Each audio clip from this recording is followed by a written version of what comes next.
What happens when the man guarding America's financial system refuses to answer a yes or no question? Not because he doesn't understand it, not because the law is complicated, but because the honest answer would expose exactly who he's protecting. A foreign government quietly bought into the president's crypto company, while that same president was negotiating foreign policy with that exact country. And all Representative Meeks asked was, "Will you pause and investigate?" One word. Bessent didn't give it. Instead, he pivoted, deflected, and attacked. That moment right there is the Keating Five all over again. Except this time, it's not 5 senators. It's the Treasury of the United States. Secretary Bessent, if I'm not mistaken, you were working in the financial service industry during the late 1980s, correct? I was. Thank you. And well, I'm wondering, do you recall or you're knowledgeable of the Keating Five scandal back then? Yes, sir. And I will point out that I was. I don't want to. No. I will point out that limited time. I have limited time. I identified. The gentleman is from the secretary. Is the gentleman from New York Times?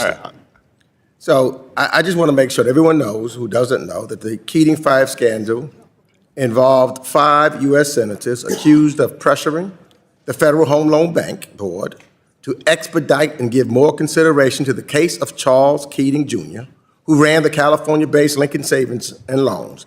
It led to a 14-month investigation unveiling how 5 U.S. senators and staff ended up with more than $1 million in contributions, 4 trips to the Bahamas, and all expenses paid stays at resort hotels. Following the scandal, the industry saw sweeping regulatory changes that was launched by then-President George H.W. Bush. Now, Mr. Secretary, I'm sure you can agree conflicts of interest and improper influence by U.S. elected officials over bank regulators weaken supervisory independence and ultimately impose massive losses on consumers and taxpayers. I think that we can all agree upon that. And as we know, the basic lessons from the post-Keating reforms still applies today when the Office of the Comptroller of Currency, the OCC, is deciding to get a bank charter. I think we can stimulate that. Now, Mr. Bessent, as our nation's treasurer, I'm sure you also know that a foreign-linked investment firm tied to the United Arab Emirates government quietly bought about half of the Trump family's crypto company, World Liberty Financial. And at the very same time, the President of the United States was dealing with that country on foreign policy. Now, Eric Trump, the president's son and co-founder of World Liberty Financial, said, and I quote, "I'm not going to get into who the investors are, but I've got some pretty meaningful investors," end of quote. Lack of transparency. And it didn't end there. When Trump fans brought the tokens, they thought they were getting the deal of a century. But what they didn't know was that only Trump and his sons had the sole power to decide who can sell the token and when. Today, the price of the token has fallen over 50%, and the Trump fans who bought the token are now begging to get out. Now, I'm not making this up. I'm not making this up. You can see it for yourself on the World Liberty Financial Discussion Forum. Yeah, yourself, Mr. Secretary. So this is no longer just about a shady crypto deal or a possible gift. When a foreign-linked investor is putting hundreds of millions of dollars into a company controlled by the president's family, and at the same time, this president is conducting foreign policy with that country. You know what that creates? It creates a national security concern. So, I'm not going to ask much of you, Mr. Secretary. I just want to know whether you will commit today to pause and heighten the scrutiny of any bank charter or licensing application at the OCC connected to the World Liberty Financial until all of these conflicts of interest and foreign influence reviews are completed and shared with the United States Congress. All I need to know is, will you halt it and do a complete investigation and scrutiny of this licensing application? All you have to ask is yes or no. No, Congressman. All you have to ask the is yes or no. OCC is an independent entity, and I would know, Congressman, so I take that as a no. You traveled to Venezuela to lobby I take that as a no. On behalf of your donors, on behalf of your donors. You do not want to answer that question. I take that as a no. For a $7 billion. I'm asking you to do your responsibility as Secretary of the Treasury. Into a Venezuelan. You do not. Mr. Meeks, Will you? time has expired. You cannot erase what you did in 2006. He's the one that went past your time, Mr. Chairman. No, he did not answer my question, and he wouldn't pass the time. He had 6 seconds left to try to answer your question, and it was a yes or no. It was a yes or no answer. I asked him, will he? No, was that yes or no? Recognizes the gentleman. Stop covering for the president. Stop being his flunky. Gentlemen. He's talking to me. I'm responding back to him. Your 2006 trip to Venezuela. Stop covering for the president. Don't be a flunky. Work for the American people.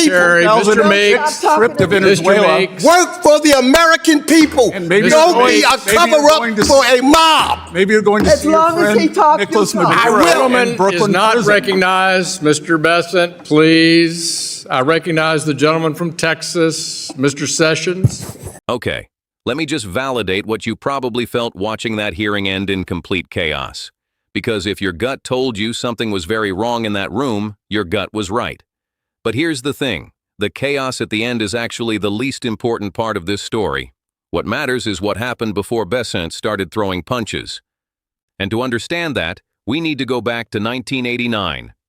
Meeks didn't open with crypto, didn't open with Trump, didn't open with foreign governments. He opened with Charles Keating. Now, if that name doesn't ring a bell, let me catch you up, because this is not ancient history. This is the blueprint. Charles Keating ran Lincoln Savings and Loan in California, and 5 U.S. senators took more than $1 million in contributions, free trips to the Bahamas, and resort hotel stays from him. In exchange, they pressured federal bank regulators to back off his case. The result was one of the costliest financial collapses in American history, and the losses landed on ordinary depositors and taxpayers, not on Keating's friends in Washington. Following the scandal, President George H.W. Bush, a Republican by the way, launched sweeping regulatory reforms to make sure it could never happen again. The core lesson was simple and bipartisan. Elected officials must never be allowed to use their proximity to financial regulators for private benefit. That lesson became the foundation of modern bank oversight in this country. Now here is the move Meeks made, and I want you to watch it slowly, because it is genuinely elegant. Before he said a single word about crypto, or the UAE or World Liberty Financial, he got Bessent on record agreeing with that lesson.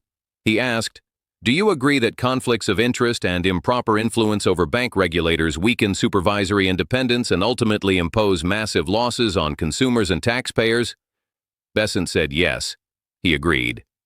And that agreement is not a throwaway moment. That is the entire case, established by the witness himself before the evidence even walks in the door. That is a prosecutor's move, not a politician's move. So now the evidence walks in.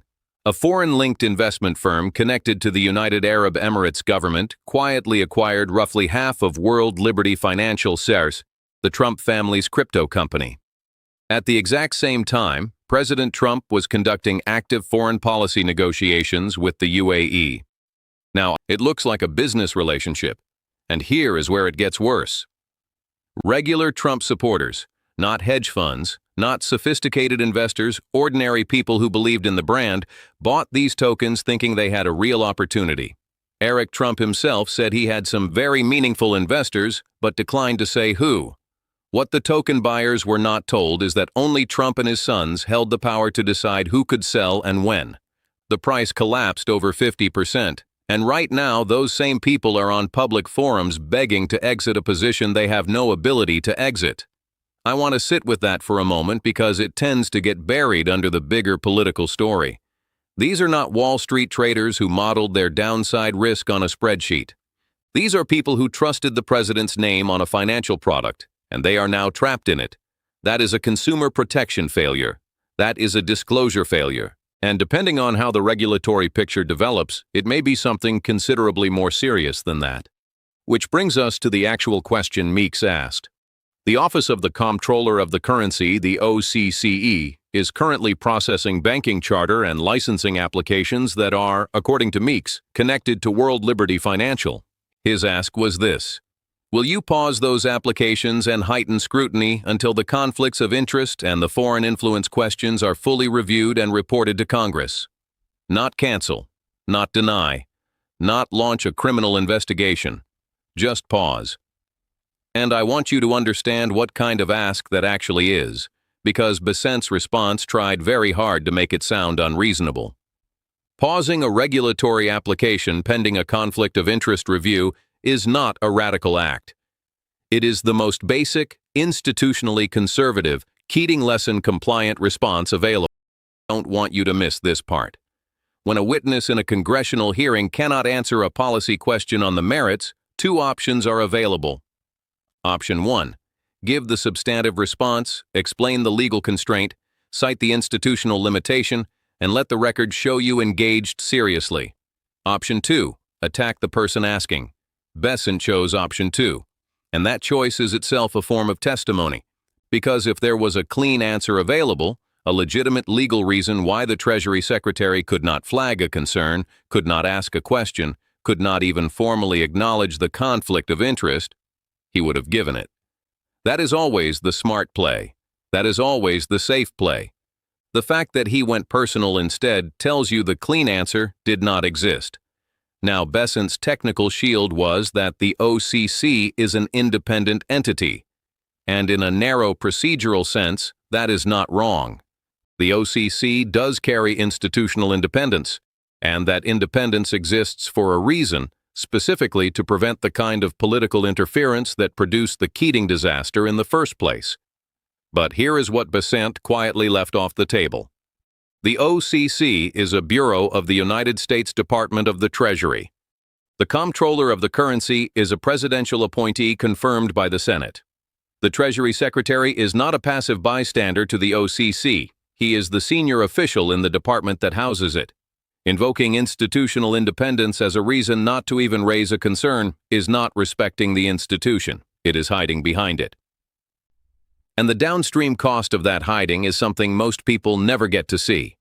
When a Treasury Secretary signals that foreign-linked investment in the president's family business is not worth a second look, career regulators take note. They understand what that signal means. They understand which questions are safe and which ones create professional problems. And slowly, without any memo being written, without any order being formally given, the questions stop getting asked. That is the chilling effect. That is how regulatory oversight quietly dies, not with a dramatic announcement, but with a long series of small decisions by people who learned what happens when they push too hard.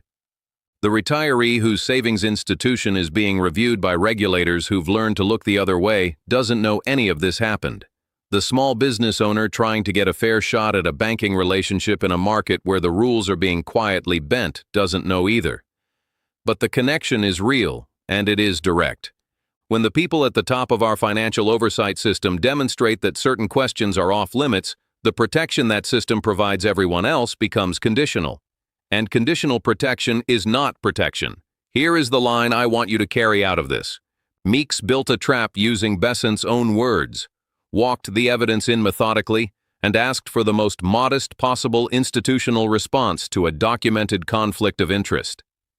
Bessent's answer was to attack the man asking. That is not a policy disagreement. That is not a procedural dispute about OCC independence. That is what it looks like when someone in power has decided that protecting certain interests matters more than doing the job the public is paying them to do. The Keating Five didn't think they were doing anything wrong either. They thought they were just helping a friend navigate a complicated regulatory process. We know exactly how that ended. If this concerns you, and after everything I've just walked you through, it should, the path is not complicated. Contact your representatives and ask specifically about the status of OCC applications connected to World Liberty Financial. Ask whether any foreign influence review has been formally initiated. Ask why the Secretary of the Treasury's answer to a simple yes or no question was a personal attack on the congressman asking it. Subscribe for more of these breakdowns because the hearings that actually reshape financial oversight in this country rarely make the front page. This one should have.